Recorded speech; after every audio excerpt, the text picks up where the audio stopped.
ఎంతవరకు ఆడిస్తుందో అంతవరకు ఆడాల్సిందే. దాన్నే విధి రాత అని అంటారు. మీకు బతికే రోజులుంటే మీరు నీళ్ళల్లో పడ్డా నిప్పుల్లో పడ్డా బతికిపోతారు. ఇలాంటి సంఘటనే తూర్పుగోదావరి జిల్లాలో జరిగింది. ఒక వృద్ధురాలికి చనిపోవాలని కోరిక పుట్టింది. చనిపోవాలనుకొని కాలంలో దూకింది.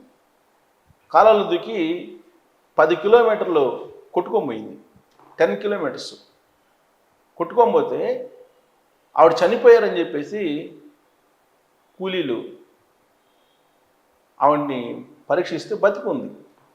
ఈత రానటువంటి ఒక వృద్ధురాలు రాత్రి వేళల్లో కాలంలో దూకితే, నీళ్ళల్లో దూకితే తెల్లారి దాకా కొట్టుకోబోయి 10 కిలోమీటర్లు కొట్టుకోబోయి అక్కడ ఉంటే ఆ 10 కిలోమీటర్లు కొట్టుకోబోయినటువంటి మహిళ చనిపోయిందని చెప్పి ఆ ఉదయాన్నే గుర్తించినటువంటి వాళ్ళు బయటికి తీస్తే ఆమె బతికి ఉంది.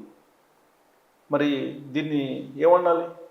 జనరల్గా నీళ్ళలో పడగానే ఈత రానిటువంటి వాళ్ళు చనిపోతారు. పైగా ఆవిడ ముసలి వృద్ధురాలు. ఈ విచిత్రమైనటువంటి ఈ సంఘటనని నేను మీకు వివరించాలి. కారణం ఏంటంటే దీంట్లో 2-3 పాయింట్లు ట్విస్టింగ్ పాయింట్లు ఉన్నాయి.